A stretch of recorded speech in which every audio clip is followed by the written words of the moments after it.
Hello there and welcome to the News Informed with me, Sabena Izuku. Nigerian troops have stormed a suspected Boko Haram hideout in Borno State, killing over 15 members. The military said in a statement the raid followed a tip-off at the insurgents were marching to attack Konduga. An officer and two soldiers were seriously wounded during the operation. The assault troops seized a fabricated artillery gun, two anti-aircraft guns, and an armored vehicle and assorted types of ammunition. There is, however, no independent confirmation of the military's claim. The secretary to the government of Adamawa State, Lima Tuka, says the insurgents have taken over Gulag town, the headquarters of Madagali local government area of the state. This is contained in a statement issued by Tuka and made available to journalists in Yola on Saturday. The statement says the insurgents had killed and displaced many people in the town during their attack. According to the statement, the state government deeply sympathized with the people of Gulag and all the surrounding villages and towns whose areas had been overrun by insurgents. It added that the state government will do as much as possible to assist the displaced person. Meanwhile, the Emergency Management Agency has been directed to hasten assistance to the displaced persons. The police training school in Gwaza, Borno State is still under occupation of the Boko Haram sect weeks after it was attacked and overrun by insurgents. CoreTV News learned that about 27 riot policemen were yet to be found out of 100 personnel that were receiving training at the school when the insurgents struck on the 20th of August. However, there is anxiety in the force over the safety of the missing policemen, some of whom are suspected to have been injured or killed by the rampaging sect members. There are fears in the police quarters that some of the affected personnel might not make it back to the squadron in view of the spread of the activities of the insurgents in Gwaza. The police high command, however, says an operation to liberate the facility is underway, adding that a census of the policemen will be taken after the operation. The immediate past Chief of Army Staff Azubike Ehijirika by Australian negotiator Stephen Davis of being one of the sponsors of the Boko Haram has warned Nigerians not to be deceived by what he described as frivolous and baseless accusations. Ehijirika spoke during the meeting of the Alumni Association of Members of the Regular Course 18 of the Nigerian Defense Academy at the National Defense College, Abuja. The former army chief says the claims by the Australian that the insurgents mentioned him and the former governor of Borno State, Ali Modu Sheriff, among the chief sponsors of the Boko Haram terrorists was unfounded. According to Ehijirika, baseless, frivolous, and unfounded allegations like this have the capacity of diverting the nation's attention away from the main problem. He noted that if the allegations against his person were to have taken place in the developed countries like the United Kingdom and the United States, the issue would have been given not more than an hour's attention for it to be dismissed. He warned Nigeria and allies that the terrorists are currently exploiting the country's ethno-religious, socio-political, and multicultural faultiness to advance their cause, which they have not been able to achieve through violence. He, however, explained that he was not angered by the attention given by the allegations because of his belief that the country is yet to come to terms with the motives of the terrorists and the desire to bring the country down. The claims of the former governor of Borno State, Ali Modu Sheriff, that he has no links with the deadly Boko Haram sect has come under fire as a senior advocate of Nigeria, Femi Falana, says he's still not truthful. Sheriff denial of links with Boko Haram is coming under the heels of a damning allegations by the Australian negotiator Stephen Davis, hired by federal government to negotiate the freedom of the adopted girls kidnapped from the school in Chibok, Borno State in April. Davis revealed that Ali Modu Sheriff and the former Chief of Army Staff Azubike Ehijirika were principal sponsors of the Boko Haram.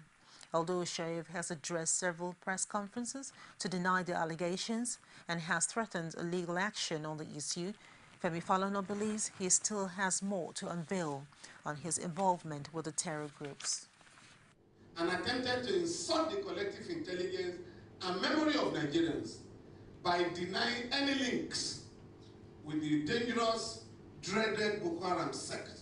And I'm expecting him to sue me, because he said he wanted to sue an Australian. You don't need to go to Australia. What you are looking for in Sokoto is in the pocket of your Sokoto. I'm ready to join issues with him, because not only did he sponsor that organization by providing funds for them, in 2003, he had a deal with the Boko Haram sect to get him to win the election. And if he won his re-election, he will compensate the organization. When he won that election, he appointed Alhaji Bugu Foy as the Commissioner for Religious Affairs to implement Sharia in that state. When the man attended the first Executive Council meeting, he discovered that they were all talking about contracts and how to steal money. So he went back to the camp, the Boko Haram camp, and said, where you send me to is Gida Barawi, the house of thieves. I can no longer be part of them. So he was asked to resign, and that was how Foy resigned from the government of Mutu Sharif. So to say that you don't know them is the greatest lie.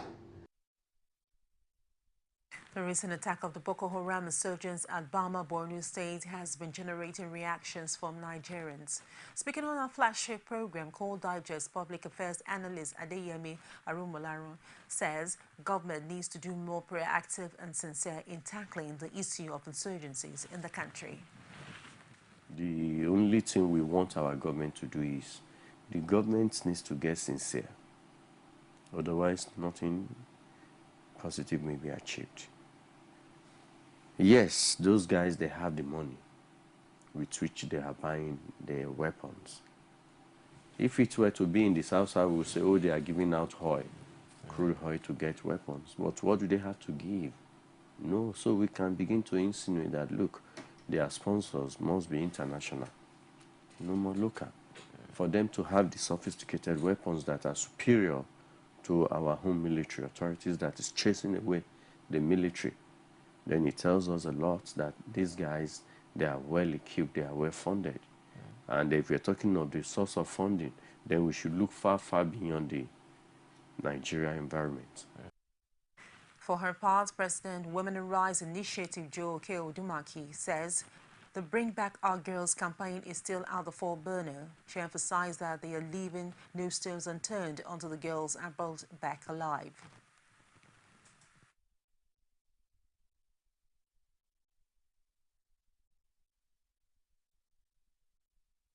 There is the need for us to keep that issue on the front burner so that our girls are never forgotten. And I think that apart from having the girls back, rescuing them, we will also have arrangements when these girls are back. How would they be reabsorbed? Scholarship. So it's not that all hope is lost. Although one thinks of the fact that the rescue, they must painstakingly rescue the girls, because it's not going to do us any good. God forbid, I even hate to think of it. Imagine the fact that nobody will also want to fathom the fact that we want the girls, we want Sambisa to be bombed, and if the girls are alive or dead, we should bring them. No, we want them rescued, we want them alive. We'll take a short break and we'll return this more for you after the break. Please stay with us. There is an Ebola virus epidemic in some West African countries. The Nigerian government wants you to be aware and watch out against the spread of Ebola in your community. Help keep our country safe and watch out for severe cases of fever, headaches, diarrhea, chest and abdominal pain, sore throat, cough, red eyes, and bleeding from the eyes, ears, and nose, especially when these symptoms are found in persons coming into Nigeria from other West African countries. Protect yourself. Wash your hands regularly with soap and running water, or use a hand sanitizer. Avoid contact with the blood, urine, feces, or saliva of animals like bats, monkeys, gorillas, chimpanzees, or infected persons. The Ebola virus is deadly. Don't catch it. Don't spread it. This message is brought to you by the Federal Ministry of Information. Welcome back. The recent suspension of two INEC officials who participated in the conduct of the just concluded governorship election in Osun State has pitched members of the ruling All Progressive Congress against the opposition party PDP. The two parties are bickering over who stands to benefit at the ongoing election tribunal from the development. Rashid took up the issue with the spokesperson of the two parties and filed in this report. The August night governorship election in Osun State has come and gone. A winner has emerged. However, the controversies trailing the outcome of the election lingers on. It is no longer news that the PDP is currently at the Election Petition Tribunal challenging the outcome of the governorship poll. With inspection of election materials and investigations ongoing, the main gladiator in the battle, APC and the PDP, are now pointing accuser finger at each other, claiming that the two INEC officials who were suspended recently are those hired to work for them. APC says the suspended officials worked for PDP during the election, a statement the PDP described as laughable. He was caught by vigilant youths and was dragged to state CID. And there and then was released to a kingpin, to a chieftain of the PDP. So how could he have worked or been working or attempting to work for APC? There's no amount of antics that can distort the unwholesome experience that Osun people were confronted with, talking about the August 9 gubernatorial election. For the APC now to come back and accuse PDP that did not benefit from their irregularities, it's laughable. The blame game continues as the APC says INEC's decision to suspend its officials and its reasons for doing so is not the business of the PDP. But the PDP insists there is more to the suspension and the reasons given for it.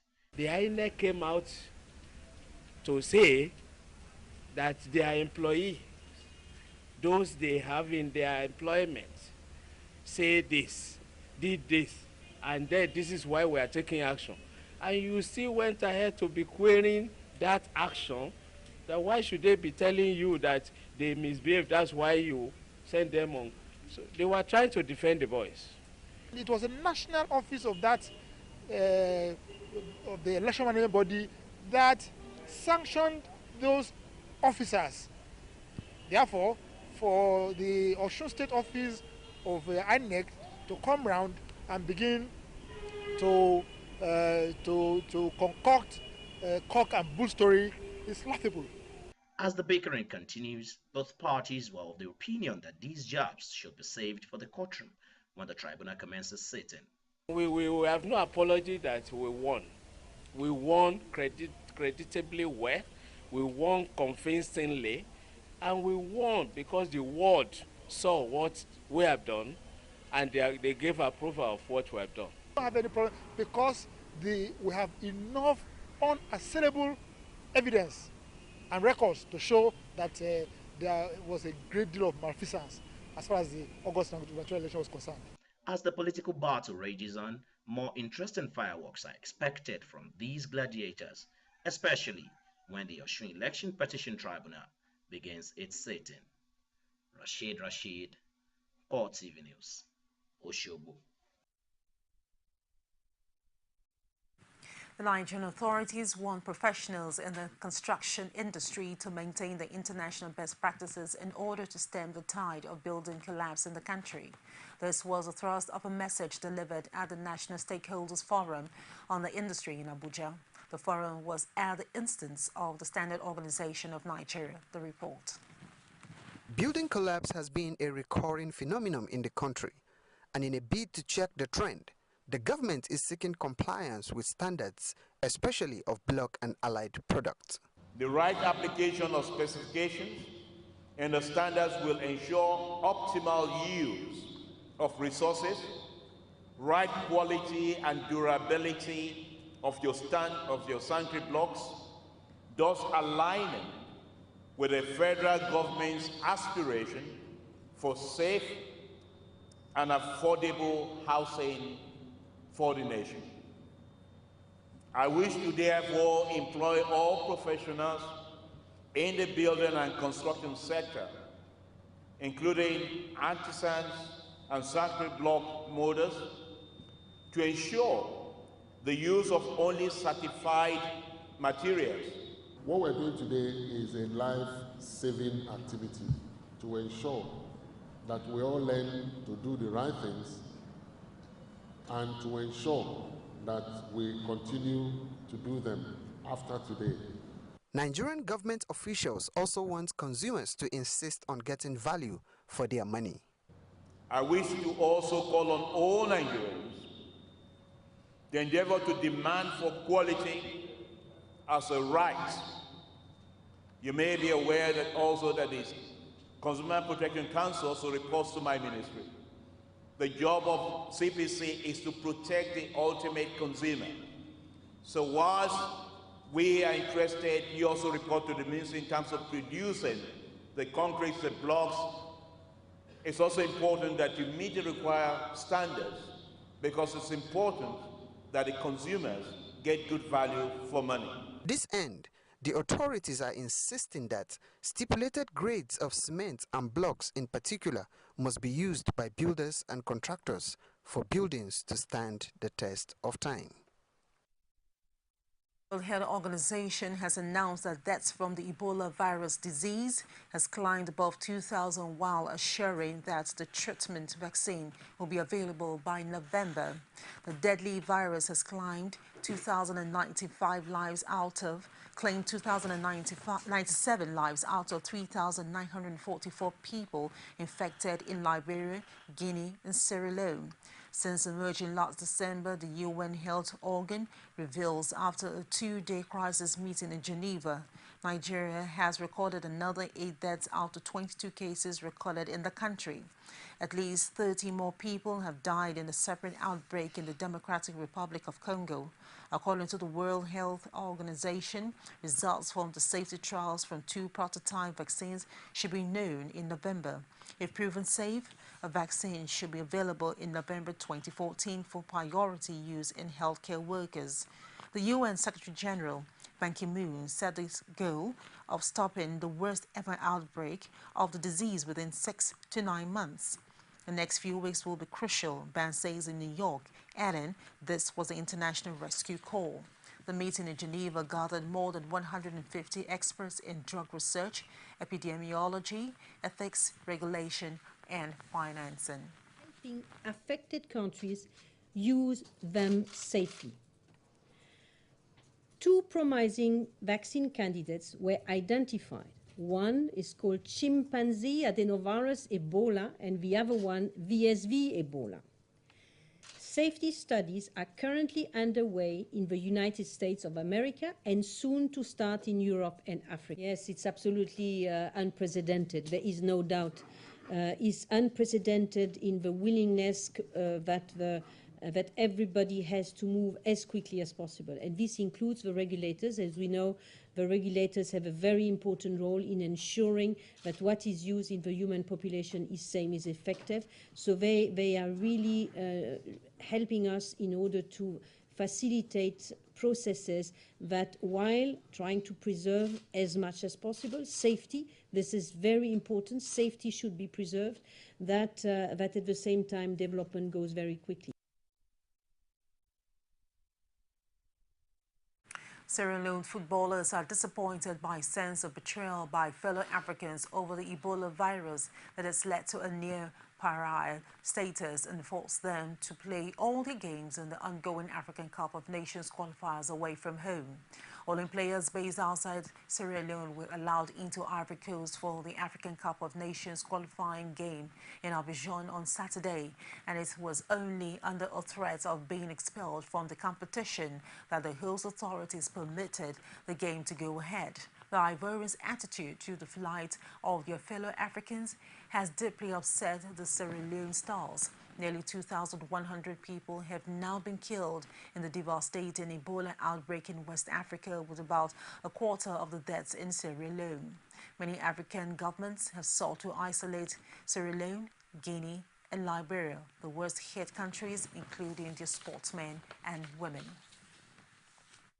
This isn't something new to us. We've seen it developing over the last few months, and so it's something that we've agreed that we need to be the positive sort of focus of the nation. And football, as you know, in all countries across Africa, it's such an emotive, sport, and if the national team wins, it can buoy the confidence of the nation. And so, for us, we're looking to do our little bit in terms of making sure we put on positive performances and hopefully gain the right results to help take the national team of Sierra Leone forward into the African Cup of Nations. We have to feel depressed, We are, like I say again, we're playing in Europe where things go a lot smoother, and we come here, we want to do best, we want to do well, for our nation, but we've just been going through a lot of struggles recently, and for, again, like I said, for us not to have the help of the African nations, it's really difficult. We approached Ghana to help us host the games in Ghana. We was turned down. So seeing all these things, it's really difficult. The way we are treated is like we don't belong in the African planet, in the African continent. Sorry, it's like we don't even, people don't even want to see us, because the way people treat us, when we go to airports, as soon as you say, I'm from Sierra Leone, it's like I'm from an alien planet. People start pushing themselves away, giving you this eye that I think it's embarrassing to us Africans, to be treating another African that type of way.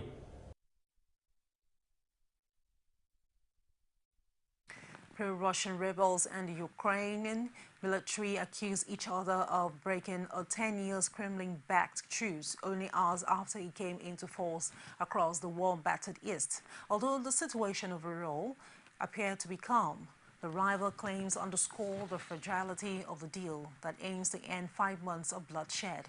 It contains no framework for a political solution to an insurgency still threatening to tear apart Ukraine.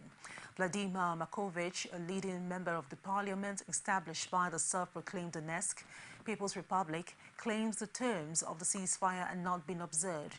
He says Ukrainian units had fired several missiles towards rebel position on the outskirts of the main insurgent bastions of Donetsk, just 3 hours after the truce came into effect.